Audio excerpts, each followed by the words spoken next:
Well, you may have seen this just a couple seconds ago, and this next story is a nightmare for homeowners. Speeding cars have damaged a Cleveland Heights man's property not once, not twice, but 3 times. And this is some pretty significant damage. He's had to foot the bill each time.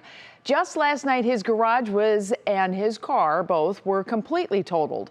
And as January Keaton tells us, he wants the city to do something about the problem once and for all.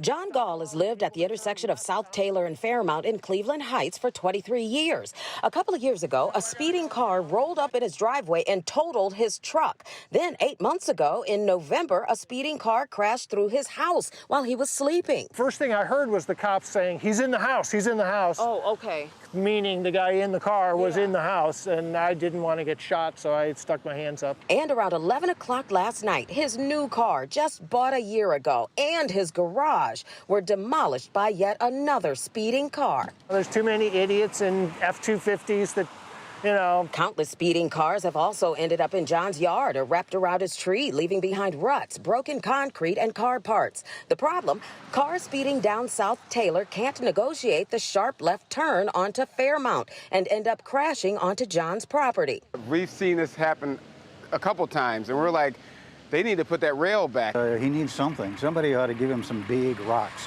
A guardrail once stood between the street and John's property, but officials removed it last year, said it's an impalement hazard for folks driving up Fairmount.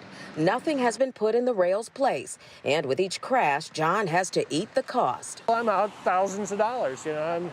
I'm still out my insurance deductible from the first time. The only viable solution I can think of is stop allowing people to turn left onto Fairmount from Taylor Road, you know, and put a giant pile of boulders or something there. If nothing changes, John's worried about the worst. My girlfriend doesn't want to spend time here because she's afraid we're going to get hit. Somebody's going to die. Me.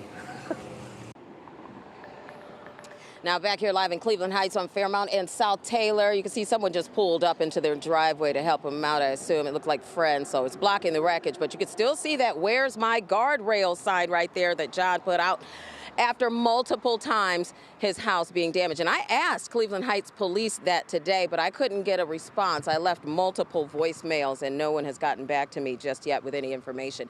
Meantime, John has to wait for Cleveland Heights police to give him the police report before he can even file an insurance claim on that garage. And that could take a few days for that report to come out.